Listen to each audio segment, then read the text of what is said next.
ब्रह्मानन्दं परमसुखदं केवलं ज्ञानमूर्तिं द्वन्द्वातीतं गगनसदृशं तत्त्वमस्याधिलक्ष्यम् एकं नित्यं विमलमचलं सर्वधी साक्षिभूतं भावातीतं त्रिगुणरहितं सद्गुरुं तं नमामि। ॐ पार्थाय प्रतिबोधितां भगवता नारायणेन स्वयं व्यासेन ग्रथितां पुराणमुनिना मध्ये महाभारतम् अद्वैतामृतवर्षिणीं भगवतीम् अष्टादशाध्यायिनीम् अम्ब त्वामनुसन्दधामि भगवद्गीते भवद्वेषिणीम् यं ब्रह्मा वरुणेन्द्ररुद्रमरुतः स्तुन्वन्ति दिव्यैस्तवैः वेदैः साङ्गपदक्रमोपनिषदैः गायन्ति यं सामगाः ध्यानावस्थिततद्गतेन मनसा पश्यन्ति यं योगिनः यस्यान्तं न विदुःसुरासुरगणा देवाय तस्मै नमः। यस्यान्तं न विदुःसुरासुरगणा देवाय तस्मै नमः। 33 श्रीभगवानुवाच धृत्यायया धारयते मनः प्राणेन्द्रियक्रियाः योगेनाव्यभिचारिण्या धृतिः सा पार्थ सात्विकी यया तु धर्मकामार्थान्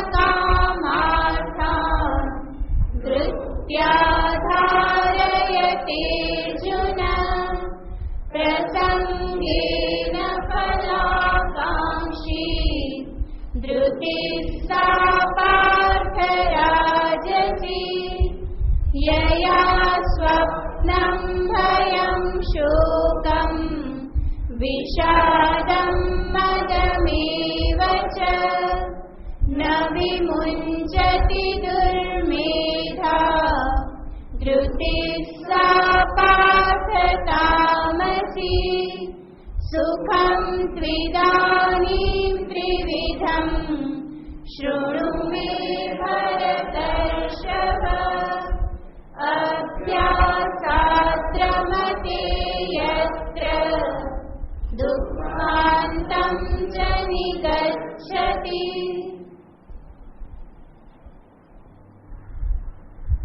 ભગવાન શ્રી કૃષ્ણચંદ્રએ આગળના શ્લોકોમાં 3 પ્રકારની ધૃતિને દર્શાવી.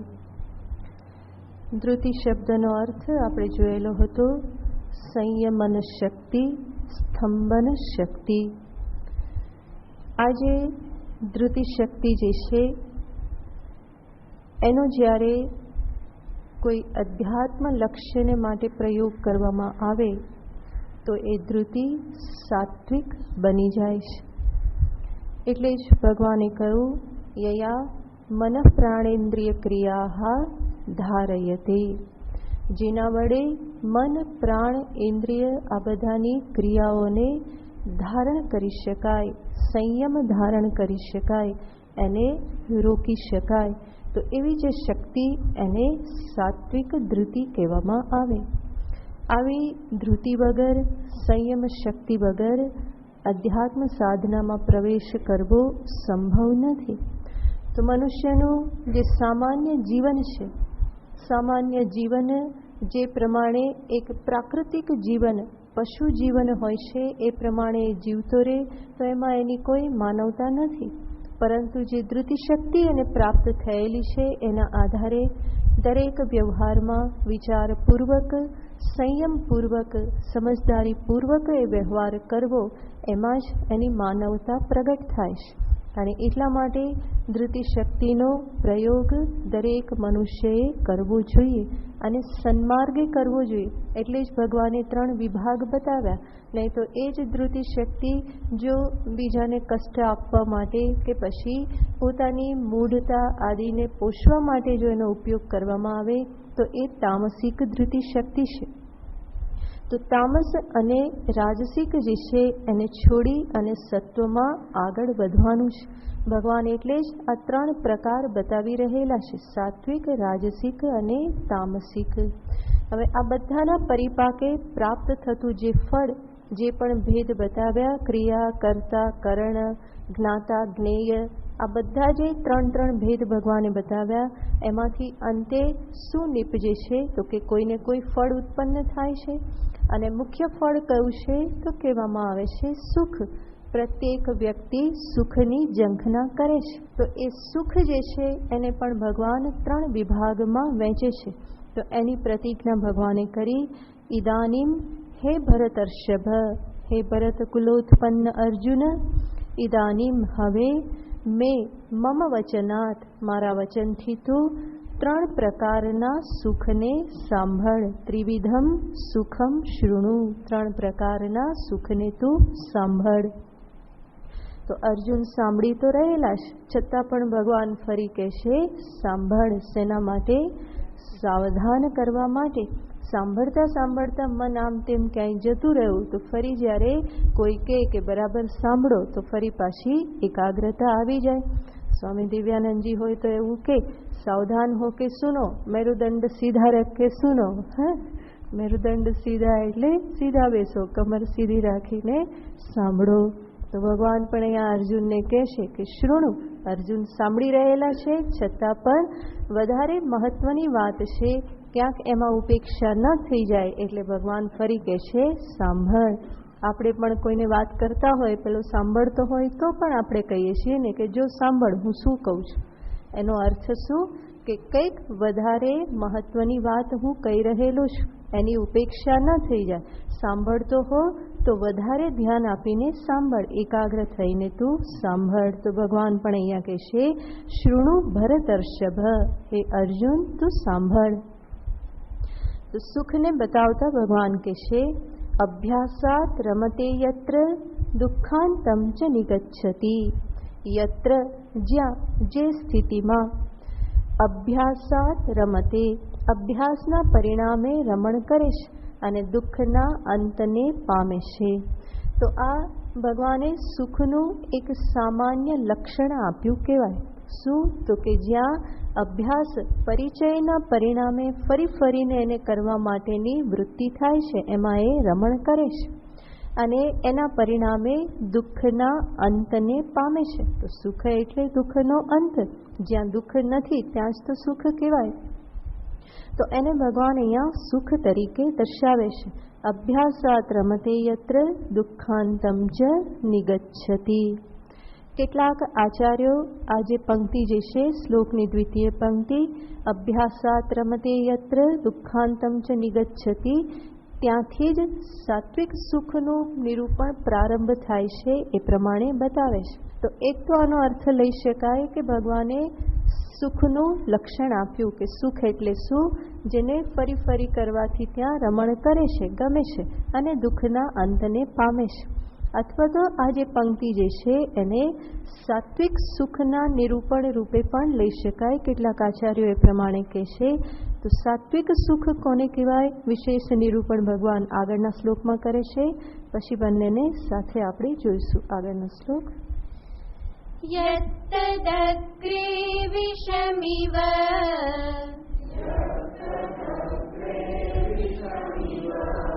પરિણામે મૃતોપમં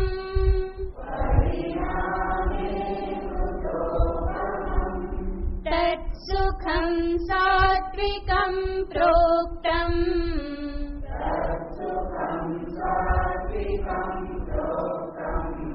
आत्मबुद्धिप्रसादजम्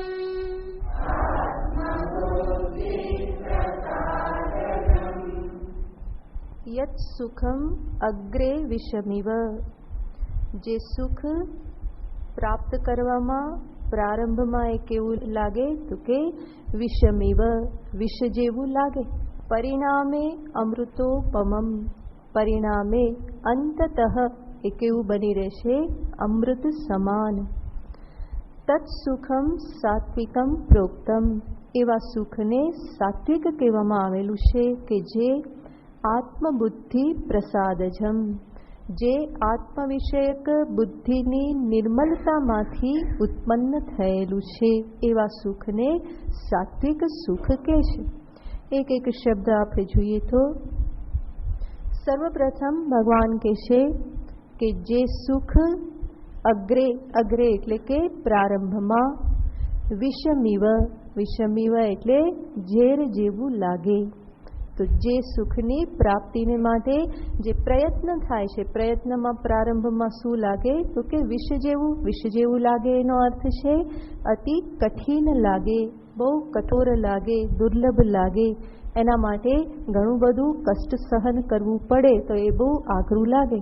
તો યત અગ્રે વિષમિવ, પરંતુ આ જ સુખ જે છે એ પરિણામે અમૃતોપમમ, પરિણામે એટલે કે અંતે, જ્યારે અંત આવે, પ્રયત્નનો અંત આવે તો અંતે શું મળે છે અમૃતોપમમ.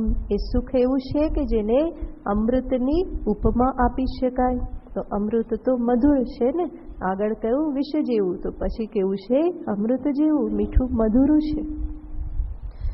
અને આ જે સુખ ભગવાન અહીંયા કહી રહેલા છે, આપણે કહ્યું એ પ્રમાણે ભગવાન આગળના શ્લોકથી સાત્વિક સુખનું નિરૂપણ પ્રારંભ કરે છે. એવું લઈએ તો સાત્વિક સુખ એટલે કેવું તો કે શરૂઆતમાં જે કઠિન લાગે પરંતુ અભ્યાસના પરિપાકે જ્યારે સફળતા પ્રાપ્ત થાય તો એ કેવું લાગે છે તો કે અમૃત સમાન, કે જ્યાં સર્વ દુઃખોનો અંત આવી જાય છે. અને આવું જે સુખ એટલે કયું સુખ છે તો દરેક જગ્યાએ કહેવામાં આવે છે જ્ઞાન, વૈરાગ્ય, સમજદારીનું જે સુખ જે છે એ જ પરમ સુખ, સાત્વિક સુખ છે. અને આવું જે સુખ જે છે એ બહુ સરળતાથી પ્રાપ્ત થતું નથી. માટે ભગવાન શંકરાચાર્યજી અહીંયા કહે છે કે પ્રથમ સન્નિપાતે, પ્રથમ સન્નિપાત એટલે જ્યારે પહેલા જ્યારે પ્રયત્ન કરવામાં આવે, પહેલો એટેમ્પ્ટ જ્યારે કરવામાં આવે ત્યારે કોના સંદર્ભમાં તો કે આ જ્ઞાન, વૈરાગ્ય, ધ્યાન, સમાધિ આરંભે, જ્યારે આ બધી સાધનાનો આરંભ કરવામાં આવે ત્યારે પ્રારંભમાં અત્યંત આયાસ રહેલો હોવાથી એ કઠિન બની જાય છે. સ્વાભાવિક જ છે, જ્ઞાન, વૈરાગ્ય, સમજદારી, સંયમ આ બધું પરિશ્રમ માગી લે છે. મન જે છે એક બાળક જેવું છે. બાળક કેવું હોય તો કે આ જોઈએ તો જોઈએ, અહીં જવું છે તો જવું છે, એ આગળ પાછળ કંઈ વિચાર કરતું નથી. એટલે જ બાલ હઠ કહેવામાં આવે છે. તો મન પણ જ્યાં સુધી સંસ્કૃત થયેલું નથી ત્યાં સુધી મનનો સ્વભાવ એવો જ છે કે એ ગમે તે કરવા ઈચ્છે તો ઈચ્છે જ, અને એની પાછળ એ બધાને લઈ જાય છે. મનની પાછળ બુદ્ધિ જાય, બુદ્ધિની પાછળ હું પોતે પણ ખેંચાઈ જાઉં છું. તો વાયુર્નાવ મિવાંબસી ભગવાન દ્વિતીય અધ્યાયમાં કહી ચૂક્યા છે. તો ઇન્દ્રિયોની પાછળ મન જાય છે, મનની પાછળ બુદ્ધિ જાય છે. તો આખો પ્રવાહ આ પ્રમાણે વહી જાય છે. અને એવી રીતે વહી જવું એ બહુ જ સહેલું છે. મનની સાથે સાથે વહી જવું એ બહુ સહેલું છે, કારણ કે એમાં કોઈ પરિશ્રમ, આયાસ રહેલો નથી. પરંતુ મન, ઇન્દ્રિય આ બધાને રોકવા, જેને આગળ ધૃતિ શક્તિ કહી, એ રોકી અને એની પાસેથી કાર્ય લેવું એ ઘણું બધું કઠિન છે. તો બાળક સ્વભાવ છે, એમાંથી એને ધીમે ધીમે પરિપક્વ બનાવવાનું છે. તો શરૂઆતમાં તો જરૂર કઠિન લાગે. અને અધ્યાત્મ સાધનામાં એ પ્રમાણે જ છે. અધ્યાત્મ સાધના કઠિન એટલા માટે લાગે છે, સર્વપ્રથમ એનું કારણ છે કે એમાં વ્યક્તિએ પોતાના ઉપર બધું કામ કરવાનું છે. અન્ય જે કંઈ પણ કાર્ય છે એમાં બધી બહિર્મુખતા છે, બહાર કંઈ ને કંઈક કરવાનું છે. પરંતુ અધ્યાત્મ સાધનાનો અર્થ છે કે વ્યક્તિએ ત્યાં પોતાના ઉપર જ કાર્ય કરવાનું છે. અને જ્યારે પોતાના પર કાર્ય કરવાનું હોય તો પોતાની અસલી જાતનો પણ સામનો કરવો પડે છે. અને એ સામનો કરવો ઘણો બધો કઠિન બની રહેશે. સાથે સાથે અધ્યાત્મ સાધના એટલે જ કઠિન કહેવામાં આવે છે કે આ સાધનામાં પ્રગતિ ત્યારે જ થઈ કહેવાય જ્યારે તમારા જીવનમાં, વ્યવહારમાં, વિચારોમાં આમૂલાગ્ર પરિવર્તન થતું જતું હોય. અને પોતાના વ્યક્તિત્વમાં, મનમાં, વ્યવહારમાં પરિવર્તન લાવવું એ કોઈ આસાન વાત તો નથી. ભૌતિક જગતના કાર્યો આવા કોઈ પણ પરિવર્તન વગર તમે કરી શકો છો. પરંતુ અધ્યાત્મ સાધનામાં પ્રગતિ આ બધાના આધારે જ નોંધવામાં આવે છે. તમારું વ્યક્તિત્વ કેટલું સુસંસ્કૃત થયું, કેટલું સમત્વ જીવનમાં ધારણ કરી શકાય છે, કેટલું ઔદાર્ય જીવનમાં પ્રગટ થયું, સંકુચિતતાઓ દૂર થઈ, કેટલી વાણીની હિંસામાંથી બહાર આવ્યા, વાણી મધુર થઈ, બીજાને માટે એ તાડક આપનારી થઈ, ઈર્ષા, મદ આ બધામાંથી કેટલે અંશે બહાર આવ્યા, કેટલે અંશે માનિત્વ, દંભિત્વ આ બધામાંથી હું મુક્ત થયો. એના આધારે જ અહીંયા બધા ગ્રેડ આપવામાં આવે છે. તો બાહ્ય જગતની ઉપલબ્ધિ માટે આ બધું પરિવર્તન કરવું જરૂરી નથી, પરંતુ અધ્યાત્મ જગતની ઉપલબ્ધિને માટે આ બધા પરિવર્તનની આવશ્યકતા છે. અને એટલે જ અધ્યાત્મ સાધનાને કઠિન કહેવામાં આવે છે. તો એને સામે રાખીને ભગવાન અહીંયા કહેશે કે અગ્રે વિષમિવ, શરૂઆતમાં આ બધું બહુ જ કઠિન લાગે.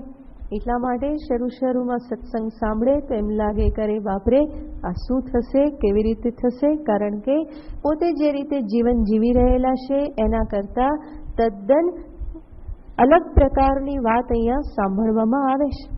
અને બાહ્ય જગતમાં જે પ્રકારની બાબતોને મહત્વ આપવામાં આવે છે એ બધી બાબતોનું અહીંયા કોઈ મહત્વ બતાવવામાં આવતું નથી. અને એટલા માટે જે કંઈ પણ અત્યાર સુધી જીવન જીવ્યા અને હવે પછી જે આદર્શ બતાવવામાં આવે છે એમાં ઘણો બધો ભેદ સામે દેખાય છે.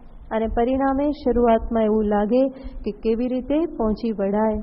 અને પ્રયત્ન કરવામાં આવે, એક માળા કરવામાં પણ કેટલી બધી તકલીફ થાય. માળા કરવાની વાત ક્યારે, 5 મિનિટ સર્વ ક્રિયાઓને છોડીને સ્થૂળ શરીરને શાંતિથી બેસાડવું એ પણ કઠિન લાગે છે. તો શરૂઆતમાં તો જરૂર કઠિન લાગે છે. વિષયાસક્તિ અનેક પ્રકારે ખેંચી જતી હોય, ત્યાંથી મનને પાછું વાળવું, એમાં નિસ્સારતા જોવી એ કોઈ સામાન્ય બાબત નથી. કારણ કે વર્ષો સુધી, જન્મ સુધી એ પ્રમાણેની જ એક ઘરેડ પડી ગયેલી છે. એ પ્રમાણે જ જીવન જીવાતું આવ્યું છે. અને એમાંથી હવે આખો યુ-ટર્ન લેવાનો હોય તો થોડી કઠિનતા તો આવે જ. સીધી ગાડી તો સડસડાટ જતી રહે, પરંતુ યુ-ટર્ન લેવો હોય તો ઘણી બધી મહેનત કરવી પડે, બ્રેક મારવી પડે, ક્લચ દબાવવું પડે, ગિયર ચેન્જ કરવું પડે, ગતિ ધીમી કરવી પડે અને પછી હળવેથી જોઈ અને યુ-ટર્ન લેવાય. જીવનમાં પણ એવું જ છે. જીવનનો યુ-ટર્ન પણ આસાન નથી. વિષયાસક્તિની સાથે ખેંચાઈ જવું, સંસારની આસક્તિઓમાં, કાર્યોમાં ખેંચાઈ જવું અને જીવન એમને એમ પૂરું કરી દેવું તો બહુ સરળ છે. પરંતુ એ જ જીવનમાં યુ-ટર્ન લાવવો, ધીમે ધીમે પરિવર્તન લાવવું, મૂલ્યોમાં પરિવર્તન લાવવું, કાર્યમાં પરિવર્તન લાવવું, પોતાના કર્મમાં પરિવર્તન લાવવું, અંતરના જે બધા ઉદ્દેશ્ય જે છે એ ઉદ્દેશ્યમાં પરિવર્તન લાવવું એ બધું કોઈ સામાન્ય બાબત તો નથી. સાથે સાથે અહીંયા વ્યક્તિએ પોતે જ પોતાનો સામનો કરવાનો છે.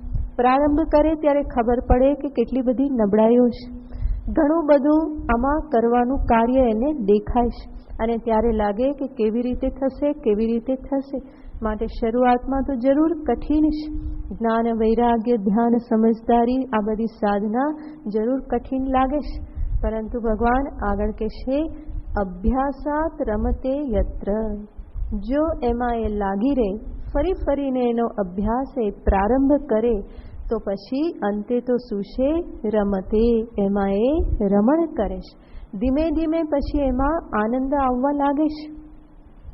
તો જેમ જેમ વ્યક્તિ અભ્યાસ કરતો જાય, ફરી ફરીને એ પ્રયત્ન કરતો જાય, અને એ પ્રયત્નના પરિપાકે જે એને સફળતા પ્રાપ્ત થાય, તો એનો આનંદ કંઈક અલગ જ પ્રકારનો આનંદ છે.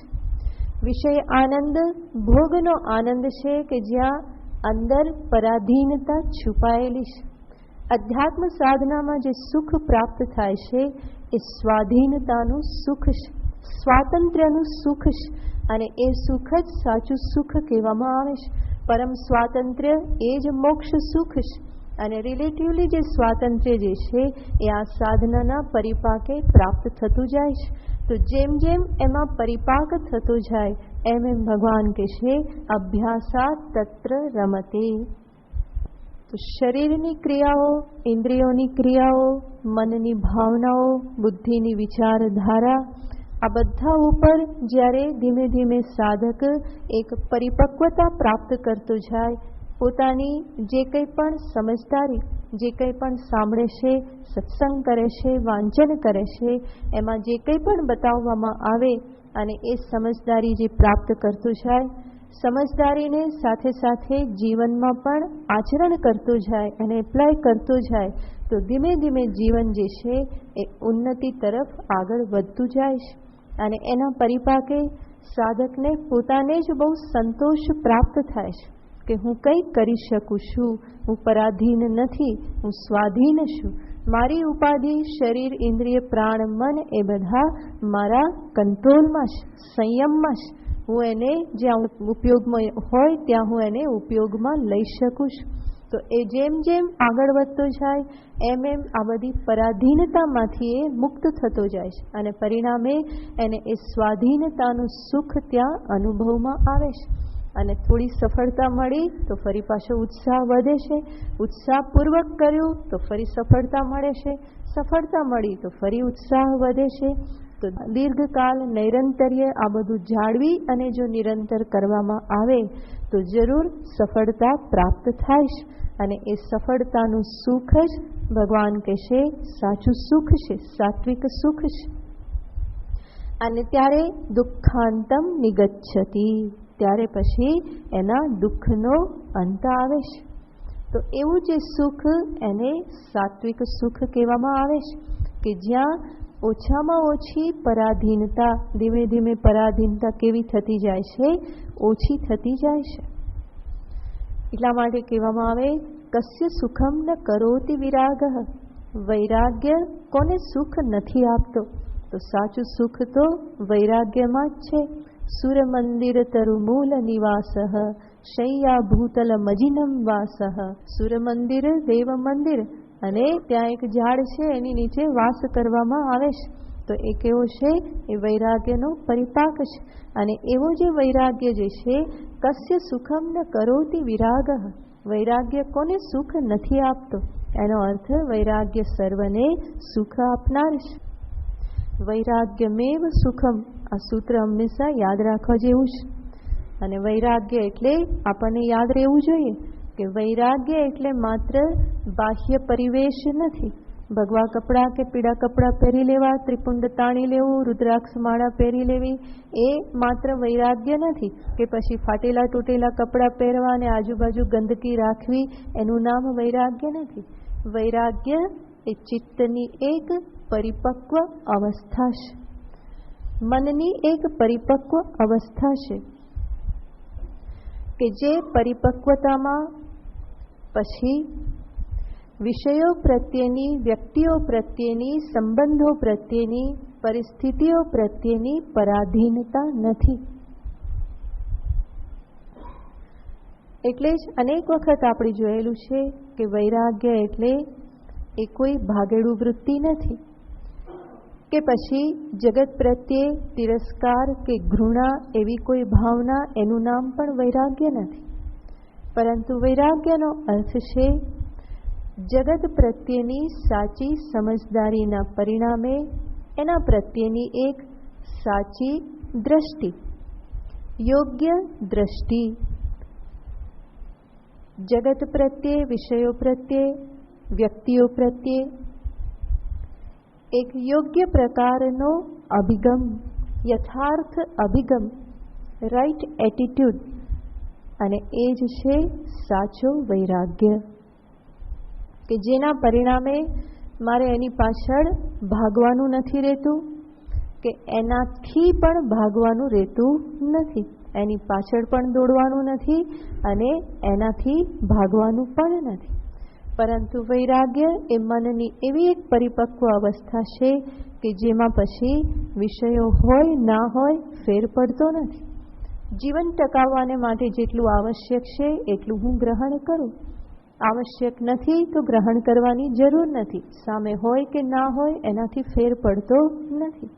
તો આવી એક પરિપક્વ મેચ્યોર સ્થિતિ જે છે એને વૈરાગ્ય કહેવામાં આવે છે, જેને આપણે જોયેલું હતું. વૈરાગ્ય એટલે શું? આ મારા કામનું નથી. મને સમજાઈ જાય કે આ મારા કામનું નથી. મને જે સુખ શાંતિ જોઈએ છે એ આના થકી મને પ્રાપ્ત થવાના નથી. એ જો સમજાઈ ગયું તો એને જ કહેવાય વૈરાગ્ય. અને આ એટલે શું? આમાં શું આવી જાય? બધું જ આવી જાય. જગતના વિષયો મને સુખ શાંતિ આપી શકવાને સમર્થ નથી, એટલા માટે એ મારે કામના નથી. જેને કામના હોય એ ભલે એના માટે કામના રહે, એની સામે મને કોઈ વિરોધ નથી, પરંતુ મને જે જોઈએ છે આપવા માટે એ સમર્થ નથી, અને માટે એના પ્રત્યે જે એક ઉદાસીન ભાવ જે કહેવાય એને જ વૈરાગ્ય કહેવામાં આવે છે. તો આવો જે વૈરાગ્ય જે છે એ વૈરાગ્યનું સુખ સાત્વિક સુખ છે, કારણ કે એ સ્વાધીનતાનું સુખ છે. ત્યાગનું સુખ ભોગ કરતા અનેક ગણું હોય છે, કારણ કે એમાં સ્વાધીનતા છે, સ્વાતંત્ર્ય છે. અને આવી સ્વાધીનતા કોઈ ઝટાપટ પ્રાપ્ત થઈ જતી નથી. ધીમે ધીમે ધીમે ધીમે પરિશ્રમ કરવાથી એ પ્રાપ્ત થાય છે. માટે ભગવાન કહેશે અભ્યાસાત, અભ્યાસ ફરી ફરીને કરવો પડે. કેટલા સમય સુધી? દીર્ઘકાલ નૈરંતર્ય સત્કાર સેવિત દૃઢ ભૂમિ. સર્વત્ર સાધનમાં આ ત્રણેય વસ્તુ લાગુ પડે જ છે. દીર્ઘકાલ સુધી નિરંતર્ય એમાં જાળવી રાખવું પડે, અને સાથે સાથે અંતરમાં આદર સત્કાર સાથે સાધનનું અનુષ્ઠાન કરવું પડે. તો એવી રીતના અનુષ્ઠાનથી ધીમે ધીમે અંતે સફળતા પ્રાપ્ત થાય. પછી એ વિષયાસક્તિમાંથી મુક્ત થવાનું હોય, વ્યક્તિઓની આસક્તિમાંથી મુક્ત થવાનું હોય, પરિસ્થિતિની પરાધીનતામાંથી મુક્ત થવાનું હોય, કે પોતાના જ અંતરના વિવિધ આવેશોમાંથી મુક્ત થવાનું હોય. એ મુક્તિ કેવી રીતે પ્રાપ્ત થાય છે? ધીમે ધીમે પ્રાપ્ત થાય છે. માટે અભ્યાસાત, એ અભ્યાસ નિરંતર કરતા રહેવું પડે, અને તો પછી અંતે રમતે, એમાં રમણ કરે છે. પછી એ કોઈ કષ્ટદાયક લાગતું નથી. શરૂઆતમાં મનને એકાગ્ર કરવા માટે બહુ પ્રયત્ન કરવો પડે. ફરી ફરીને જતું રહે, ફરી ફરીને લાવવું પડે. ક્યારે જતું રહે, ગાયબ થઈ જાય ખબર પડે નહીં. ઘણો બધો સમય વીતી જાય, ફરી એને પકડીને લાવવું પડે. તો શરૂઆતમાં આવો પ્રયત્ન કરવો પડે. પ્રયત્નના પરિપાકે એક સ્થિતિ એવી પ્રાપ્ત થાય કે પછી મન ક્યાંય જતું જ નથી. એને જવા માટે કહેવું પડે કે ભાઈ જા થોડી વાર, તો પણ એ જવા તૈયાર ના હોય. તો એ જે સ્થિતિ પ્રાપ્ત થાય એ કોઈ બહુ જલ્દી તો પ્રાપ્ત થઈ જવાની નથી. ધીમે ધીમે પ્રાપ્ત થાય. મનનું સમાધાન, સમાહિતત્વ, એકાગ્રતા, આ બધું ધીમે ધીમે પ્રાપ્ત થાય. વેદાંત શ્રવણ કરવામાં આવે તો શરૂઆતમાં બહુ કઠિન લાગે કે આ બધું શું બોલ બોલ કરે છે કે ખબર પડતી નથી. તત્વબોધ ભણે તો કંઈ ગણિતમાં કંઈ ગળ પડે નહીં. પણ જો એ લાગી રહે, પ્રયત્ન કરે, ખરેખર એ સત્યનો જિજ્ઞાસુ હોય અને લાગી રહે, તો ધીમે ધીમે વેદાંત શાસ્ત્ર મને શું કહેવા માગે છે, તાત્પર્ય શું છે, પરમ સત્ય શું છે, જીવનનું સત્ય શું, જગતનું સત્ય શું, જગદીશ એટલે શું, આ બધું ધીમે ધીમે સ્પષ્ટ થવા લાગે. તો સત્યના પ્રેમી બનવું પડે. સત્યનો પ્રેમી બને તો જરૂર સત્યને પ્રાપ્ત કરે, અને એ પ્રેમના પરિણામે જ એના માટે જે કંઈ પણ કષ્ટ સહન કરવું પડે એ સહન કરવા માટે એ તૈયાર રહેશે. તો શરૂઆતમાં તો જરૂર કષ્ટ છે. યત તદગ્રે વિષમિવ, શરૂઆતમાં કેવું છે, વિષ જેવું છે, પરંતુ લાગી રહે તો પછી તત્ર રમતે, એમાં એ રમણ કરે છે. અને રમણ કરે ફરી ફરીને એને એ કરતો રહે તો અંતે સુખોને પ્રાપ્ત કરે છે. ભગવાન કહેશે દુઃખાંતમ ચ નિગચ્છતિ, પછી સર્વ દુઃખનો અંત આવી જાય છે. તો કહ્યું એમ શરૂઆતમાં 5 મિનિટ બેસવામાં પણ બહુ કષ્ટ થાય, પણ પછી અભ્યાસ કરે તો ધીમે ધીમે કલાક પણ આરામથી બેસી શકે છે. શરીર યાદ પણ આવતું નથી, પણ પહેલાં તો 5 મિનિટમાં બધું દુખવા લાગતું હતું. કમર દુખે, ઘૂંટણ દુખે, ખાલી ચડી જાય, કંઈ થવા લાગે. ધીમે ધીમે અભ્યાસ જો કરે તો એમાં પણ અંતે સ્વાતંત્ર્ય પ્રાપ્ત થાય છે. અને પછી દુઃખાંતમ ચ નિગચ્છતિ, કોઈ દુખાવો થતો નથી. બરાબર? તો અભ્યાસનું પરિણામ છે. અભ્યાસથી જ હંમેશા સર્વ સિદ્ધિ પ્રાપ્ત થાય છે. અભ્યાસનો ફરી પ્રયત્નનો બીજો કોઈ વિકલ્પ નથી. કોઈ નવા સાધક આવે ને તો એ એક જ પ્રશ્ન પૂછતા રહેતા હોય, ગુરુમાં આમાં કંઈ શોર્ટકટ નહીં, કે જલ્દી કેમ થઈ જાય? એ જો અધ્યાત્મ જગતમાં કોઈ શોર્ટકટ નથી. ધીમે ધીમે જ આગળ વધી શકાય, કોઈ શોર્ટકટ નહીં. કંઈ પણ બતાવો એટલે કે આ જલ્દી કેમ થાય? તો પહેલાં તું શરૂ તો કર, પછી જલ્દી કેમ થાય એ બતાવું. પણ શરૂ કરતાં પહેલાં પ્રશ્ન શું હોય, આ બધું જલ્દી કેમ થઈ જાય? તો અહીંયા બધું કેવું જોઈએ છે, અધ્યાત્મ જગતમાં આવે તો બધું એને ઇન્સ્ટન્ટ જોઈએ, તાત્કાલિક બધું થઈ જવું જોઈએ. પણ એવી રીતે કંઈ સંભવ બનતું નથી. ધીમે જ કરવું પડે. ભગવાન સ્વયં કહી ચૂક્યા છે, શનૈહિ ઉપરમેત. ધીમે આ બધું ઉપરામ થાય. કારણ કે ઉકળતું હોય તો ઠંડુ પડતા વાર તો લાગે ને. બહુ ઉકાળ્યું હોય દૂધ ને પાણી તો પછી તરત જ તો ઠંડુ નહીં પડી જાય. ગેસ પરથી એક બાજુ કરો ને તરત તો ઠંડુ ના પડે. જ્યારે આ જે શરીર, પ્રાણ, મન, ઇન્દ્રિય આ બધા તો વર્ષોથી એને ઉકળતા રાખ્યા છે. આ કરવું છે, તે કરવું છે, ત્યાં જવાનું છે, આમ કરવાનું છે, પેલું પૂરું કરવાનું છે, આને આમ કહેવાનું છે. કેટલા બધા પ્રોજેક્ટ સામે રાખી અને આ ઉપાધિને હંમેશા ઉપર નીચે જ કરેલી રાખેલી છે, ઉકળતી રાખેલી છે. હવે એને તાત્કાલિક તો ઠંડી પડી ના જાય. તો અધ્યાત્મ જીવનમાં આવતાની સાથે એમ લાગે કે હવે તરત જ બધું હાથમાં આવી જાય ને આ જ દિવસે મને શાંતિ મળી જાય, તો એવું સંભવ નથી. જરૂર એટલી તમારી સંયમ શક્તિ હોય, ધૈર્ય શક્તિ હોય, નિશ્ચય શક્તિ હોય તો શાંતિ તમારું પોતાનું સ્વરૂપ જ છે, આ જ ક્ષણે મળી શકે એમ છે. પણ એના માટે શું થવું જોઈએ? ઉપાધિ શાંત સમાહિત થવી જોઈએ. તો શાંત સ્વરૂપને પામવા માટે રાહ જોવાની જરૂર નથી. રાહ એના માટે જોવી પડે છે, ઉપાધિ શાંત થાય, ઠરેલ થાય, એના માટે રાહ જોવી પડે છે. તો શનૈહિ ઉપરમેત. તો આ અભ્યાસના પરિપાકે ધીમે આ બધું ઉપરામ થાય, ધીમે શાંત થાય, સમત્વની સિદ્ધિ થાય. અને એ રીતે જો એ લાગી રહે તો પછી અંતે કોની પ્રાપ્તિ થાય છે? ભગવાન કહે છે પરિણામે અમૃતોપમમ. પરિણામે અંતતઃ પછી આ સુખ જે છે કેવું છે? અમૃતોપમમ. અમૃત સમાન છે, મધુર છે. એ અમૃત સમાન એનો અર્થ શુદ્ધ મધુર છે.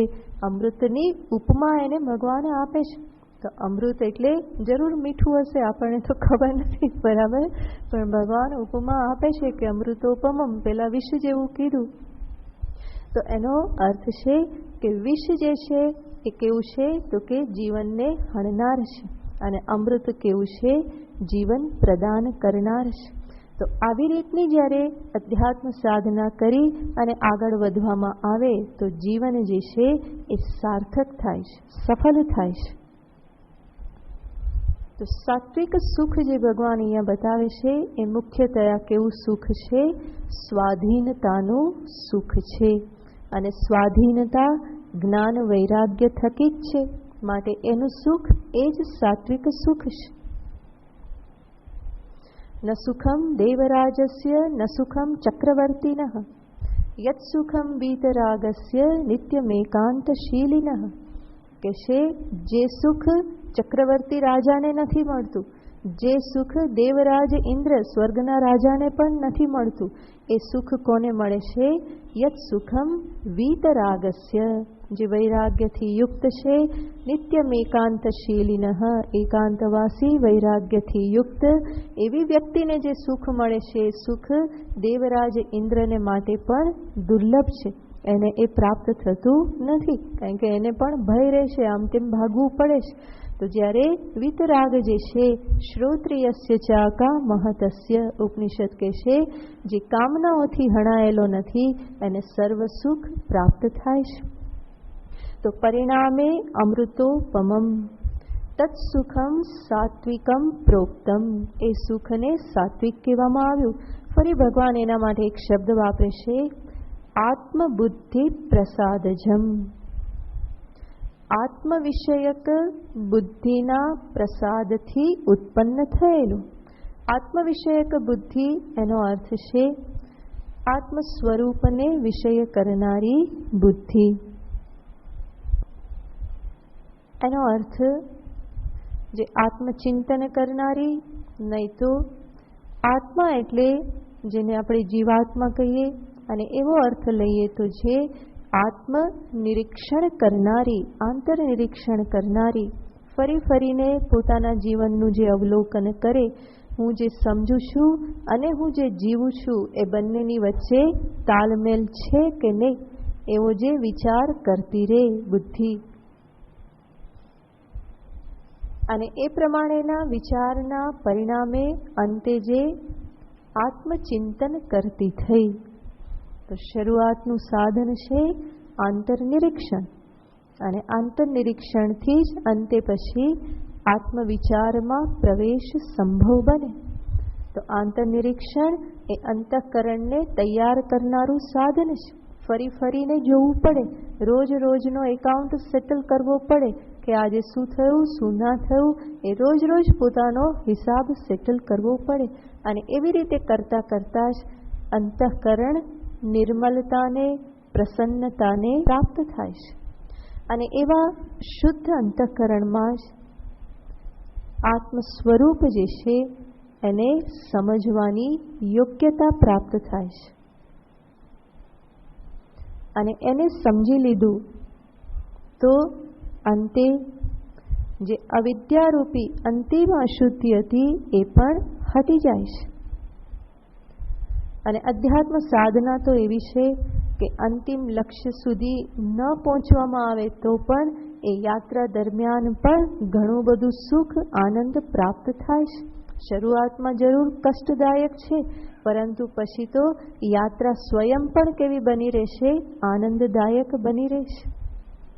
તો આત્મબુદ્ધિ પ્રસાદજમ એનો અર્થ છે આત્મવિષયા જે બુદ્ધિ, આત્મનિરીક્ષણ, આત્મચિંતન કરનારી જે બુદ્ધિ, અને એ બુદ્ધિમાં જે કંઈ પણ શુદ્ધિ અને શુદ્ધિના પરિણામે જે સમજદારી પ્રાપ્ત થાય, એનાથી ઉત્પન્ન થતું સુખ. તો સમજદારીનું સુખ બીજા કોઈ સુખની તોલે આવતું નથી. ભગવાન શંકરાચાર્યજી અહીંયા કહે છે કે આવી શુદ્ધ બુદ્ધિ એટલે કેવી બુદ્ધિ? તો કહે છે સલિલવત સ્વચ્છતા, જે બુદ્ધિમાં જલ જેવી નિર્મલતા. તો શુદ્ધ જલ જેવી રીતે શરદ ઋતુનું શુદ્ધ જલ નદીમાં વહી જતું હોય, અને એ શુદ્ધ જલ વહેતું હોય છતાં પણ એ એટલું બધું નિર્મળ હોય છે કે નીચે જે કંઈ પણ કંકણ પથ્થર હોય એ બધા સ્પષ્ટ દેખાય. અને ખ્યાલ છે આપણે ઋષિકેશ નવેમ્બરમાં જઈએ તો ગંગાજલ કેટલું બધું શુદ્ધ હોય છે કે એની નીચે જે કંઈ પણ કંકણ રેતી જે છે એ બધું સ્પષ્ટ દેખાતું હોય. તો એવી રીતે સલિલવત નિર્મલ, ભગવાન ભાષ્યકાર કહે છે કે સમજદારીના પરિણામે આ બુદ્ધિ એટલી બધી જલવત નિર્મલ થઈ જાય છે કે જે બુદ્ધિમાં પછી કોઈ પણ વિષયનો સંશય રહેતો નથી. સ્પષ્ટ સમજદારી એમાં પ્રાપ્ત થાય છે. અને ત્યાર પછીનું જે જીવન જે છે એમાં કોઈ સંઘર્ષ રહેતા નથી. બુદ્ધિ સ્વચ્છ સલીલવત પ્રવાહિત થતી રહેશે કે જે બુદ્ધિમાં પછી કોઈ પણ પ્રકારના સંઘર્ષ ઘર્ષણને સ્થાન રહેતા નથી. અને પરિણામે જીવન પણ એવું જ સહજ રીતે જીવાતું જાય છે. જે જીવનમાં નથી પોતાની સાથે કોઈ સંઘર્ષ, નથી ઈશ્વર સાથે કોઈ સંઘર્ષ, નથી જગત સાથે કોઈ સંઘર્ષ, અને સંઘર્ષ ન હોય તો વહેણ કેવું વહે, સહજ રીતે પ્રવાહ વહેતો જાય. તો એવી રીતનો જીવનનો પ્રવાહ જે સહજ રીતે નિર્મલ રીતે જે પ્રવાહિત થાય, બુદ્ધિ એવી સહજ રીતે વહેતી હોય એનો અર્થ એમાં એવી સહજ સમજદારી હોય અને સહજ રીતે જીવન જીવાતું હોય કે જેના પરિણામે કોઈ એમાં સંઘર્ષ નથી માટે દુઃખનો કોઈ સવાલ નથી, બલ્કિ સાચી સમજદારીના પરિણામે ત્યાં આનંદ જ છે. તો એવો જે આનંદ, એવું જે સુખ, એને ભગવાન સાત્વિક સુખ કહે છે. કે વાસ્તવમાં પછી જે સુખને પ્રાપ્ત કરવા માટે કોઈ પ્રયત્ન કરવો પડતો નથી. સહજ સુખ એ નિર્મલ બુદ્ધિમાં અભિવ્યક્ત થતું રહેશે. એટલા માટે જ સંતોનું, મહાપુરુષોનું જીવન આપણને કેવું દેખાય છે? સહજ નિર્મલ દેખાય છે. અને ત્યાં હંમેશા નંદત્યેવ, આનંદ જ છે. દુઃખની વચ્ચે પણ શું છે? આનંદ જ છે. તો એમને આનંદમાં રહેતા કોઈ અટકાવી શકતું નથી. શા માટે? કારણ કે આ સાચી સમજદારી છે. એ સમજદારીના પરિણામે બુદ્ધિ એટલી પ્રસન્ન છે. નિર્મલતા અને પ્રસન્નતા એ સાથે સાથે જ હોય છે. બુદ્ધિ નિર્મલ હોય તો પ્રસન્ન હોય. તો એ જે પ્રસન્નતાથી જે પ્રાપ્ત થતું સુખ, એને ભગવાન અહીંયા કહેશે આત્મબુદ્ધિ પ્રસાદજમ. તો આ જ સાત્વિક સુખ છે. અને મનુષ્યએ આ સુખ પ્રાપ્તિને જ હંમેશા આદર્શ રાખવો જોઈએ કે જીવનમાં હું એવું સુખ પ્રાપ્ત કરવા માંગુ છું કે જે મને ધીમે ધીમે સ્વાધીનતાનો અનુભવ કરાવે. તો હું સુખની પ્રાપ્તિ એવી રીતે ના કરું કે જેની પ્રાપ્તિના પ્રયત્નમાં સ્વતંત્ર થવાની જગ્યાએ હું પરતંત્ર થતો જઉં. તો એ તો ખોટી દિશા છે. માટે વિવેક વિચારપૂર્વક એક નિશ્ચય કરવો જોઈએ કે યોગ્ય દિશા કઈ દિશામાં ચાલવાથી, કેવી રીતે જવાથી મને આ સાત્વિક સુખની પ્રાપ્તિ થઈ શકે. સાત્વિક સુખને બતાવ્યા પછી રાજસ સુખને ભગવાન આગળ બતાવે છે. વિષયેન્દ્રિય સંયોગાત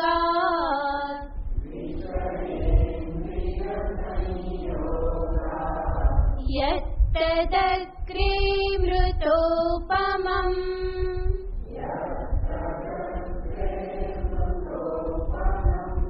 પરિણામે વિષમિવ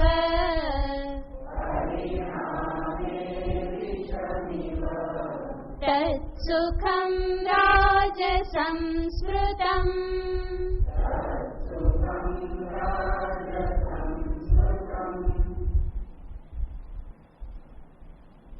અગ્રે અમૃતોપમં પરિણામે વિષમિવ. તો પહેલા જે કીધું એનાથી વિપરીત. તો જે સાત્વિક સુખ છે એ પહેલા વિષ સમાન છે અને પછી અમૃત સમાન છે. જ્યારે રાજસિક સુખ કેવું છે? પહેલા અમૃત સમાન અને એની પરિણતિ શું છે? વિષ સમાન. એટલે તો બધા અહીંયા છેતરાઈ જાય છે. તો સારું પેલા લાગે છે, પરંતુ પરિણામ કેવું છે? વિષસમ છે. અને એ સુખ કેવી રીતે ઉત્પન્ન થાય છે? વિષયેન્દ્રિય સંયોગાત. વિષય અને ઇન્દ્રિયના સંયોગથી ઉત્પન્ન થનારું. તો વિષય અને ઇન્દ્રિયોના સંસ્પર્શથી જે ઉત્પન્ન થાય છે, સંયોગ એટલે સંબંધ. 5 વિષય છે, 5 ઇન્દ્રિય છે. શબ્દ, સ્પર્શ, રૂપ, રસ, ગંધ આ પંચ વિશેષ અને એ વિષયને ગ્રહણ કરનારી 5 ઇન્દ્રિય છે. તો ઇન્દ્રિય અને વિષયના સન્નિકર્ષથી, સંબંધથી ઉત્પન્ન થનારું સુખ વિષયેન્દ્રિય સંયોગાત યત અગ્રે અમૃતોપમમ. પહેલાં તો એ કેવું લાગે છે? બહુ સારું લાગે છે. તો સ્વાભાવિક જ છે. સામાન્ય જે સહજ જીવન જે છે કેવું છે? તો કે વિષય અને ઇન્દ્રિયોના સંબંધથી એના સંયોગને અર્થે જીવાતું જીવન છે. ફરી ફરીને અંતરમાં કામના શેની થાય છે? વિષય ગ્રહણની કામના થતી રહેશે. તો એ વિષય અને ઇન્દ્રિયના સંસ્પર્શથી જે સુખ ઉત્પન્ન થાય, ભગવાન આગળ આનું નિરૂપણ કરી ચૂક્યા છે અને એની પરિણતિ ભગવાને બતાવેલી જ છે. યેહિ સંસ્પર્શજા ભોગાહ દુઃખયોનય એવતે આદ્યંતવંત કૌંતેય નતેષુ રમતે બુધઃ. તો ભગવાન ત્યાં બતાવી ચૂક્યા છે કે અંતે શું છે? તો કે દુઃખયોની, દુઃખનું કારણ છે. પરંતુ વિવેકના અભાવે મનુષ્યને કેવું લાગે છે? તો કે બહુ સારું લાગે છે, કૂદી પડે છે અને પછી ખબર પડે છે કે આ તો ગરબડ થઈ. એ ખબર પડે તો પડે, નહીં તો ના પણ પડે. એટલા માટે ફરી પાછો કૂદે છે, ફરી પાછો કૂદે છે. જેવી રીતે પેલું પતંગિયું કે જીવડા, એ અત્યારે જે ચોમાસામાં બધા ઉત્પન્ન થઈ જતા હોય તો દીવો જોઈ અને એની પ્રત્યે આકર્ષિત થાય છે, નજીક જાય છે, દાજે છે, ફરી ભાગે છે અને ફરી પાછા ક્યાં આવે છે? ફરી એમાં ને એમાં જ જાય છે. તો જે મનુષ્ય વિચાર નથી કરતો એનું જીવન પણ આ પ્રમાણેનું જ છે. નદ્યા કીટા ઇવા વર્તાદ આવર્તાંતર માશુતે. એક વિષય ભોગ કર્યો, એમાંથી સુખ મળ્યું, ફરી એમાંથી કંઈ કષ્ટ થયું તો બીજી બાજુ, ત્યાંથી કષ્ટ થયું ત્રીજી બાજુ, ફરી ચોથી બાજુ. તો એકને એક ફરીને એકબીજા વમળમાં એ હંમેશા પડતો જ રહેશે. તો આ જે દશા જે છે એમાંથી જે સુખ પ્રાપ્ત થાય, ભગવાન કહે છે એ વાસ્તવિક સુખ નથી. કારણ કે એ જે સુખ જે છે એ સુખની પરિણતિ અંતે શું છે? દુઃખ છે. વિષમિવ. શરૂઆતમાં તો સારું લાગે છે. કોઈ પણ ભોગ જે છે એ ભોગમાં જો અતિ થઈ જાય તો અંતે એનું પરિણામ દુઃખ જ હોય છે. જીવન નિર્વાહને અર્થે જેટલો વિષય ભોગ આવશ્યક છે એ બરાબર છે, પરંતુ એનાથી વિશેષ માત્ર ને માત્ર આસક્તિના કારણે વધારે ને વધારે માત્ર સુખ પ્રાપ્ત કરવાને અર્થે જે કરવામાં આવતો અતિભોગ એ અંતે દુઃખને જ નોતરે છે. ભોગે રોગ ભયમ કુલે ચ્યુતિ ભયમ. તો ભોગમાં રોગનો ભય છે. વિચાર કર્યા વગર જ જો આ પેટમાં કંઈ ને કંઈ હંમેશા આરોગતા જ રહેવામાં આવે, ઘંટીમાં કંઈ ને કંઈ ઓરતા જ રહેવામાં આવે તો પછી અંતે રોગના ભોગ બનવું જ પડે. તો જ્યાં પણ અતિ થાય તો એ અંતે દુઃખદ જ બની રહેશે. કોઈ પણ ઇન્દ્રિય અને વિષયનો સંયોગ આવશ્યકતા કરતાં વધારે ને વધારે જ્યારે કરવામાં આવે તો એ રોગને જરૂર આમંત્રણ આપે જ છે. અવિવેકપૂર્વક સ્વાદેન્દ્રિય ઉપર સંયમ રાખ્યા વગર જેને તે બધું ખાતા જતા હોય તો પછી અંતે શું આવે? ડાયાબિટીસ થાય, કોલેસ્ટ્રોલ આવે, બીપી વધી જાય, ઘણું બધું થયા જ કરે. તો એ જે ભોગ જે છે એનું પરિણામ શરૂઆતમાં તો કેવું લાગે છે? બહુ સારું લાગે છે, પરંતુ અંતે એ જીવનને કષ્ટપૂર્ણ બનાવી દેશે. તો જરૂર આવશ્યકતા મુજબ ભોગ કરો, એનું ના નહીં. થોડું ઘણું વધારે કરો ત્યાં સુધી પણ વાંધો નહીં, આનંદની ખાતર, પરંતુ એની પાછળ જ પડી જાઓ અને જીવનનું લક્ષ્ય માત્ર એ જ બની જાય તો એ યોગ્ય કહેવાય નહીં. મેં કહ્યું હતું ને કે લોકો સ્વાદને માટે કેટલા દૂર દૂર ખાવા માટે જાય અને લાઈનમાં ઊભા રહે 2 કલાક 3 કલાક સુધી. શેના માટે? બસ થોડું ઘણું ખાવા માટે. અને એ ખાવાનું પણ ફરી પાછું કેવું? બહારનું બધું. કંઈ એમાં શુદ્ધિ હોય નહીં, શું વાપરેલું હોય, કેવી રીતે બનાવેલું હોય, કોને ખબર.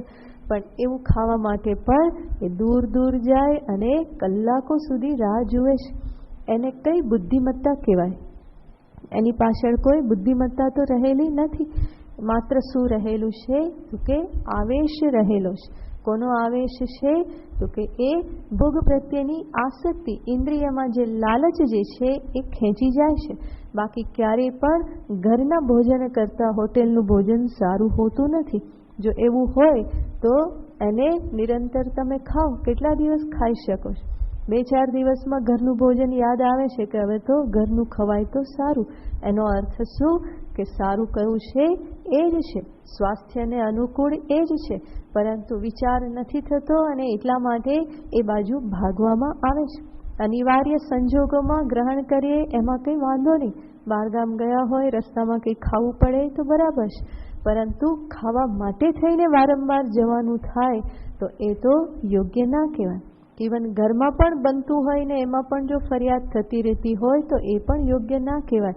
આજે આ ને પેલું તે, કાલે આ બનાવો, ફરી આ બનાવો, આ બનાવો, આ બનાવો, ઘરમાં પણ ડિમાન્ડ થતી રહેતી હોય અને થોડુંક આમ તેમ થયું તો મૂળ કંઈક આમ તેમ બદલી જાય તો એ પણ યોગ્ય ના કહેવાય. ભોજન જે છે એ શરીરને ચલાવવા માટે છે અને શરીર મન આ બધું ચાલે, સ્વસ્થ રહે એટલા માટે એને ભોજન આપવાનું છે. એને બગાડવા માટે ભોજન નથી. પણ વિવેક ન કરે તો ભોજનનો ઉપયોગ શેમાં થઈ જાય છે? શરીરને બગાડવા માટે, શરીરને સ્વસ્થ રાખવા માટે, શરીરની પુષ્ટિને અર્થે ભોજન એને પ્રદાન કરવાનું છે. પરંતુ એ જો સામે રાખવામાં ન આવે, એ યાદ ન રહે તો અંતે એ ભોજન શું કરે છે? શરીરને બરબાદ કરે છે. માત્ર ભોજન નહીં, આંખનો ઉપયોગ, કાનનો ઉપયોગ, આ બધું જ જેમ વધારે કરવામાં આવે એમ વધારે ને વધારે રોગને નિમંત્રણ છે.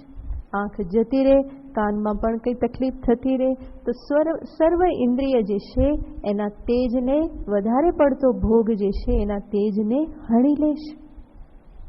તો ભગવાન અહીંયા જે કહે છે કે આવું જે સુખ કે જેની પાછળ વિવેક વિચાર નથી, પરંતુ ઇન્દ્રિયોના આવેશના કારણે વિષયની સાથે સંપર્ક કરી દેવામાં આવે અને પરિણામે જે સુખ અનુભવાય છે તો શરૂઆતમાં તો જરૂર સારું લાગે છે, પરંતુ એની પરિણતિ વિષ જેવી છે. અંતે પછી પસ્તાવો થાય.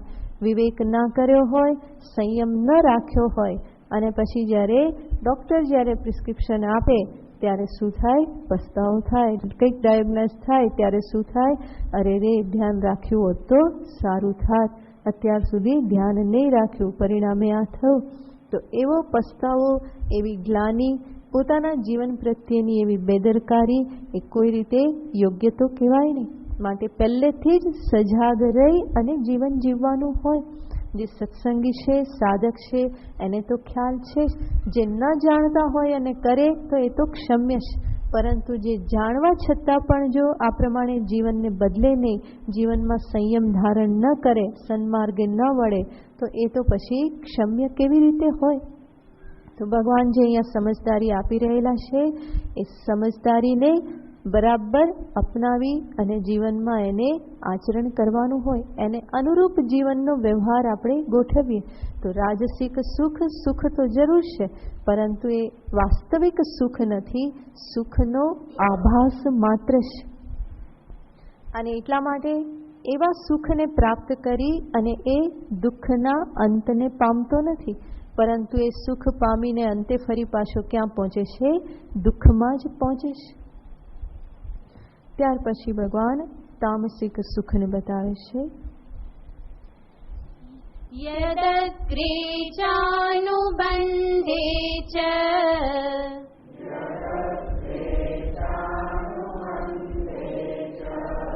સુખમ મોહનમાત્મનઃ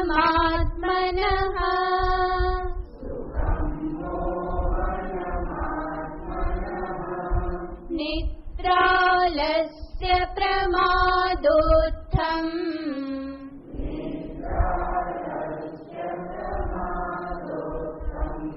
તત્તામસમુદાહૃતમ.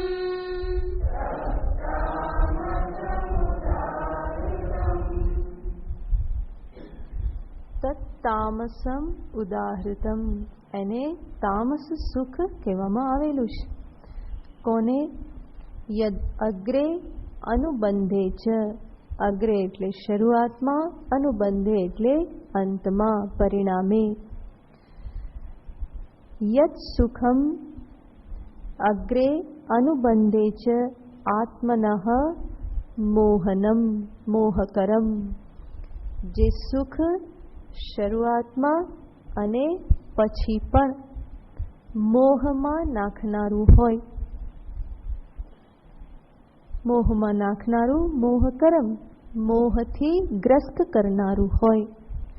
એનો અર્થ જે સુખની ઉપલબ્ધિ કરવા માટે પ્રારંભમાં પણ મનુષ્ય મોહથી ગ્રસ્ત થાય છે અને અંતે પણ મોહથી ગ્રસ્ત રહેશે.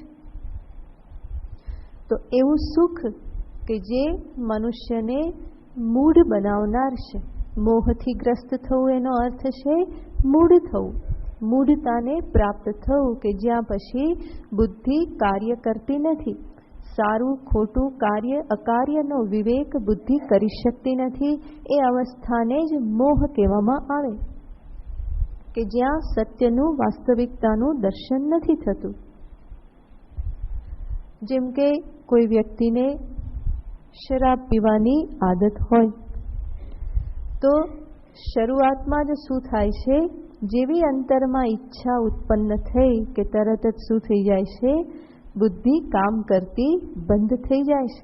તો એને એ જે પીવાનું જે સુખ જે છે એ યાદ આવે અને એના પરિણામે એ પ્રાપ્તિને અર્થે જ્યારે એ પ્રવૃત્ત થાય તો પછી બુદ્ધિ વિવેક કરતી નથી, બલ્કિ એ જે ઈચ્છા જે છે એ ઈચ્છા એને એ કાર્ય તરફ ખેંચી જ જાય છે. અનેક વખત એને સમજાવવામાં આવ્યું હોય, એ સ્વયં પણ જાણતો હોય કે આ કરવું યોગ્ય નથી, કલ્યાણકારી નથી, મારા પરિવાર સમાજ કોઈના માટે કલ્યાણકારી નથી, બધું જ જાણતો હોવા છતાં પણ એ જે પીવાથી જે એને સુખ પહેલાં અનુભવાયેલું છે અને એના પરિણામે ફરી જે ઈચ્છા થઈ તો શરૂઆતમાં જ શું થઈ જાય છે, બુદ્ધિ મૂઢ થઈ જાય છે. જે કંઈ પણ એને સમજાવવામાં આવ્યું હતું એ બધું ભૂલાઈ જાય છે અને એ પીવા પાછળ ખેંચાઈ જાય છે. અચ્છા, શરાબ પી લીધો પછી શું થાય? મોહ જતો રહે. પછી પણ શું થાય છે, વધારે એ તો મૂઢતાને પ્રાપ્ત કરે છે. તો શરૂઆતમાં પણ બુદ્ધિ બેર થઈ જાય છે અને પીધા પછી પણ બુદ્ધિ ઠપ. તો યદ અગ્રે અનુબંધે ચ આત્મનઃ મોહકરમ સુખમ. જે પહેલા અને પછી બંને અવસ્થામાં શું કરી દેશે, મૂઢ કરી દેશે. શરાબ તો એક દ્રષ્ટાંત છે. કોઈ પણ વિષયના સંદર્ભમાં જ્યારે શરૂઆતમાં આ પ્રમાણે લાગવામાં આવે, મોહિત થઈ અને ઉપભોગ કરવામાં આવે તો એમાં કોઈ વિવેક તો રહેવાનો નથી અને પરિણામે એ જે અંત આવશે એ પણ એવો જ મૂઢતાથી યુક્ત જ અંત આવવાનો છે. તો અગ્ર અને અનુબંધે, આગળ પાછળ ક્યાંય પણ વાસ્તવિક સુખ રહેલું નથી. સુખનો આભાસ માત્ર એમાં થયા કરે છે. તો શરૂઆત પણ જે સુખની ઉપલબ્ધિ કે પ્રાપ્તિ માટેની શરૂઆત જે છે એ શરૂઆત પણ મોહગ્રસ્ત અવસ્થામાં થાય છે અને પ્રાપ્ત થયા પછીની અવસ્થા પણ કેવી છે, અતિ મોહગ્રસ્ત અવસ્થા છે. તો એવી રીતનું જે સુખ એને ભગવાન કહે છે કે એ તામસમ ઉદાહૃતમ. અને આવું સુખ ક્યાંથી ફરી ઉત્પન્ન થાય છે, નિદ્રા આલસ્ય પ્રમાદોત્થમ. નિદ્રા, આળસ અને પ્રમાદમાંથી ઉત્પન્ન થતું સુખ. ઘણી વખત આવું સાધક સાંભળે ને તો આવેશમાં આવીને ઊંઘવાનું છોડી દે. કેમ? તો કે એ સુખ તો કેવું છે, તામસિક સુખ છે. તો એ પણ યોગ્ય નથી. શરીરના સ્વાસ્થ્યને માટે નિદ્રા આવશ્યક છે. જરૂરી જેટલી ઊંઘ હોય એટલી લેવાની હોય. 6 કલાક, 7 કલાક, 8 કલાક, આગળ તો નહીં બોલવું પણ આટલું તો બહુ થઈ ગયું, બરાબર? શિવા, તો એટલા કલાક બહુ થઈ ગયા. પછી પણ જરૂર હોય તો બીજા 1-2 કલાક વાંધો નહીં, પણ એ બધાને કહેવાય નહીં, બરાબર?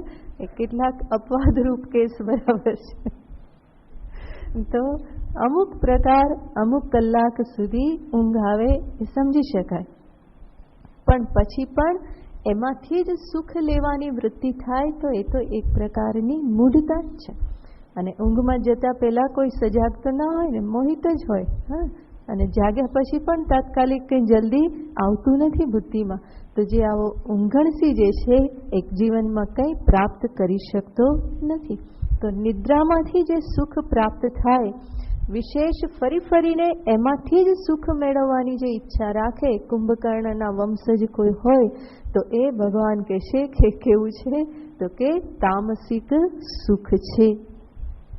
શરીરના સ્વાસ્થ્યને માટે આ નિદ્રાની જરૂર છે. માટે ભગવાન આગળ કહી જ ચૂક્યા છે, યુક્તાહાર વિહારસ્ય યુક્ત ચેષ્ટસ્ય કર્મસુ યુક્ત સપનાવબોધસ્ય. ભગવાન કૃષ્ણનો માર્ગ જે છે એ સમત્વનો માર્ગ છે, મધ્યમ માર્ગ છે. કોઈ એક છેડા ઉપર જઈને ઊભા રહેવાનું ભગવાન ક્યારેય પણ કહેતા નથી, કોઈ એક્સ્ટ્રીમ પર ક્યારેય ભગવાન કહેતા નથી, પરંતુ હંમેશા ક્યાં રહેવાનું છે? મધ્ય માર્ગ, વચ્ચે રહેવાનું છે. ઊંઘની પણ જરૂર છે, પણ ઊંઘણસી નહીં થવાનું. ખાવાની જરૂર છે, પણ ખાધોડકા નહીં થવાનું. બરાબર? બોલવાની જરૂર છે, પણ બકબક કરનારા નહીં થવાનું. તો બધામાં શું જાળવવાનું છે? મધ્યમ પંથ, બેલેન્સ થવું જોઈએ, વચ્ચે રહેવાનું છે. ઘડિયાળના લોલકની જેમ કામ ને કામ એવું નહીં, પરંતુ ક્યાં રહેવાનું? મધ્યમ માર્ગ. એને જ ભગવાન સમત્વ કહે છે. જીવન હંમેશા બેલેન્સ જીવન જીવવું જોઈએ. તો નિદ્રાની જરૂર આવશ્યકતા છે, પરંતુ અતિ નિદ્રા અને નિદ્રામાંથી જ સુખ લેવાની વૃત્તિ અને એમાંથી જ જે સુખ પ્રાપ્ત કરતો રહેશે, તો એ સુખ તો કેવું છે? તામસિક સુખ છે. અને વધારે પડતો ઊંઘનારો એ કેવો હોય? જરૂર આળસુ જ કહેવો પડે. તો આલસ્ય પોતાના કાર્યમાં પણ એ હંમેશા શું કરશે? આળસ કરશે. અને એ આળસમાંથી જેને સુખ પ્રાપ્ત થાય, એ સુખ ભગવાન કહે છે કેવું છે? તામસિક સુખ છે. તો કેટલાક લોકો આળસુ હોય અને આળસુ રહેવામાં એમને સુખ લાગતું હોય, કામને ટાળતા રહેવું. આજે નહીં કાલે ભગવાને કહેલું હતું ને કે દીર્ઘ સૂત્રી વિષાદી દીર્ઘ સૂત્રી છે કરતા તામસ મુચ્યતે. તામસ કરતા એનું લક્ષણ શું? દીર્ઘ સૂત્રી. ક્યારે કામ કરવાનું? કાલે કરીશું. કાલ પડે એટલે ફરી પાછું હવે આવતીકાલે કરીશું. તો આજે કરવાનું કાલે કરે, કાલે કરવાનું પરમ દિવસે. તો એ ટાળતો જાય અને એના મૂળમાં શું રહેલું છે? આળસ રહેલી છે. અને આળસ એટલે જોઈએ તો આમ કેવી વસ્તુ છે કે એ આળસ એટલે એવી વસ્તુ કે જેમાં જીવ પોતાના શરીરનો ભાર પણ ઉઠાવવા માટે તૈયાર નથી. એટલે ભેંસની જેમ પડ્યો રહે બસ. તો એ આળસ છે કે જે હાથ પગ હલાવવાની પણ એને બહુ એમાં કષ્ટ લાગે. સમાધિ લાગી હોય ને બેઠે તો વાંધો નહીં, પરંતુ વગર સમાધિએ પણ હંમેશા લાંબા થઈને પડ્યા રહેવાનું, તો એ તો યોગ્ય ના કહેવાય. જીવન સજાગતાથી, ચપળતાથી, સાવધાનીથી જીવવા માટે છે. એટલે જ સ્વામી ચિન્મયાનંદજી હંમેશા કહેતા કે સાવધાનતા એ જ સાધના છે, જાગૃતિ એ જ સાધના છે. સજાગરો પોતાના જીવન પ્રત્યે. જ્યારે આળસ જે છે એ બતાવે છે કે સાવધાની નથી.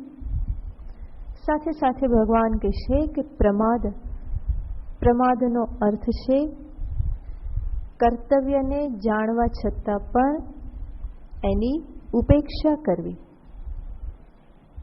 અને કર્તવ્ય ચ્યુતિથી જેને સુખ મળે, તો એ તો કેટલો નિમ્ન કોટીનો મનુષ્ય કહેવાય. કર્તવ્ય કર્યાથી સુખ પ્રાપ્ત થવું જોઈએ, એ એક સામાન્ય મનુષ્યનું લક્ષણ છે કે કર્તવ્ય કર્મ કર્યું તો એનાથી એને સુખ સંતોષ પ્રાપ્ત થાય. જ્યારે આ વ્યક્તિ કેવી છે? કર્તવ્ય ચ્યુતિમાં એને સુખ લાગે છે, તો એ તો ઘણી નિમ્ન કોટીની વ્યક્તિ કહેવાય. અને ભગવાન કહેશે કે એવું જે સુખ જે છે એ તામસિક સુખ છે. કર્તવ્યને ભૂલી જવું અને એને ટાળતા રહેવું, એમાં વાસ્તવમાં કોઈ સુખ રહેલું નથી. અંતે એનું પરિણામ શું આવે છે? દુઃખ જ આવે છે. તો કર્તવ્યને ટાળવું એ શરૂઆતમાં એ ટાળવામાં આવે છે, એના મૂળમાં શું છે? મોહ. મોહના કારણે યોગ્ય સમજદારી નથી, બુદ્ધિ મોહિત થઈ ગયેલી છે. અને એવી રીતે જે કર્તવ્ય ટાળતો રહે, કર્તવ્યથી ચ્યુત થતો રહે, એ આગળ જતા પણ સજાગ થવાનો નથી, વધારે ને વધારે મૂઢતાને જ પ્રાપ્ત થવાનો છે. તો યદ અગ્રે અનુબંધે ચ મોહનમ આત્મનઃ મોહકરમ तत्सुखम निद्रालस्य प्रमादोत्थम सुखम તત્તામસમ ઉદાહૃતમ અને તામસિક સુખ કહેવામાં આવેલ છે. તો આ રીતે ભગવાને અહીંયા આ 3 સુખ બતાવ્યા. ફરી એના ઉપર વિચાર કરી પોતાના જીવનનું નિરીક્ષણ કરી અને ધીમે ધીમે કયા સુખ તરફ આગળ વધવાનું છે?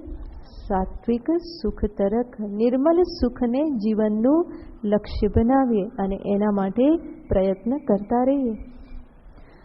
ઓમ પૂર્ણમદઃ પૂર્ણમિદં પૂર્ણાત પૂર્ણમુદચ્યતે પૂર્ણસ્ય પૂર્ણમાદાય પૂર્ણમેવાવશિષ્યતે. ઓમ શાંતિ શાંતિ શાંતિ. હરિ ઓમ શ્રી ગુરુભ્યો નમઃ. હરિ ઓમ. હરે કૃષ્ણ હરે રામ રાધે ગોવિંદ. હરે કૃષ્ણ હરે રામ રાધે ગોવિંદ. હરે કૃષ્ણ હરે રામ રાધે ગોવિંદ. હરે કૃષ્ણ હરે રામ રાધે ગોવિંદ. હરે કૃષ્ણ હરે રામ રાધે ગોવિંદ. હરે કૃષ્ણ હરે રામ રાધે ગોવિંદ. હરે કૃષ્ણ હરે રામ રાધે ગોવિંદ. હરે કૃષ્ણ હરે રામ રાધે ગોવિંદ. શ્રી કૃષ્ણ ચૈતન્ય પ્રભુ નિત્યાનંદ. શ્રી કૃષ્ણ ચૈતન્ય પ્રભુ નિત્યાનંદ. હરે કૃષ્ણ હરે રામ રાધે ગોવિંદ. હરે કૃષ્ણ હરે રામ રાધે ગોવિંદ. શ્રી કૃષ્ણ ચૈતન્ય પ્રભુ નિત્યાનંદ. શ્રી કૃષ્ણ ચૈતન્ય પ્રભુ નિત્યાનંદ. શ્રી કૃષ્ણ ચૈતન્ય પ્રભુ નિત્યાનંદ. શ્રી કૃષ્ણ ચૈતન્ય પ્રભુ નિત્યાનંદ. હરે કૃષ્ણ હરે રામ રાધે ગોવિંદ. હરે કૃષ્ણ હરે રામ રાધે ગોવિંદ. હરે કૃષ્ણ હરે રામ રાધે ગોવિંદ. હરે કૃષ્ણ હરે રામ રાધે ગોવિંદ. શ્રી કૃષ્ણ ચૈતન્ય પ્રભુ નિત્યાનંદ. શ્રી કૃષ્ણ ચૈતન્ય પ્રભુ નિત્યાનંદ. શ્રી કૃષ્ણ ચૈતન્ય પ્રભુ નિત્યાનંદ. શ્રી કૃષ્ણ ચૈતન્ય પ્રભુ નિત્યાનંદ. હરે કૃષ્ણ હરે રામ રાધે ગોવિંદ. હરે કૃષ્ણ હરે રામ રાધે ગોવિંદ. હરે કૃષ્ણ હરે રામ રાધે ગોવિંદ. હરે કૃષ્ણ હરે રામ રાધે ગોવિંદ. શ્રી કૃષ્ણ ચૈતન્ય પ્રભુ નિત્યાનંદ. શ્રી કૃષ્ણ ચૈતન્ય પ્રભુ નિત્યાનંદ. શ્રી કૃષ્ણ ચૈતન્ય પ્રભુ નિત્યાનંદ. શ્રી કૃષ્ણ ચૈતન્ય પ્રભુ નિત્યાનંદ. હરે કૃષ્ણ હરે રામ રાધે ગોવિંદ. હરે કૃષ્ણ હરે રામ રાધે ગોવિંદ. હરે કૃષ્ણ હરે રામ રાધે ગોવિંદ. હરે કૃષ્ણ હરે રામ રાધે ગોવિંદ. હરે કૃષ્ણ હરે રામ રાધે ગોવિંદ. હરે કૃષ્ણ હરે રામ રાધે ગોવિંદ. હરે કૃષ્ણ હરે રામ રાધે ગોવિંદ. હરે કૃષ્ણ હરે રામ રાધે ગોવિંદ. હરે કૃષ્ણ હરે રામ રાધે ગોવિંદ. હરે કૃષ્ણ હરે રામ રાધે ગોવિંદ. હરે કૃષ્ણ હરે રામ રાધે ગોવિંદ. હરે કૃષ્ણ હરે રામ રાધે ગોવિંદ. શ્રી કૃષ્ણ ચૈતન્ય પ્રભુ નિત્યાનંદ. શ્રી કૃષ્ણ ચૈતન્ય પ્રભુ નિત્યાનંદ.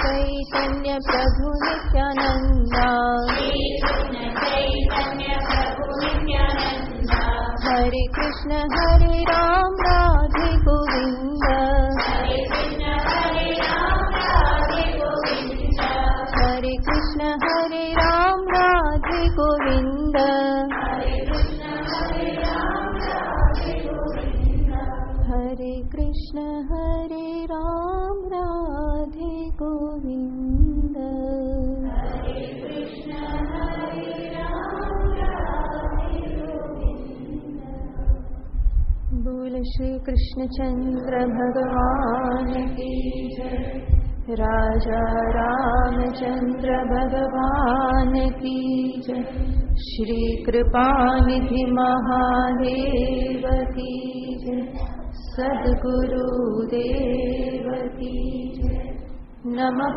पार्वती पतये हर हर महादेव।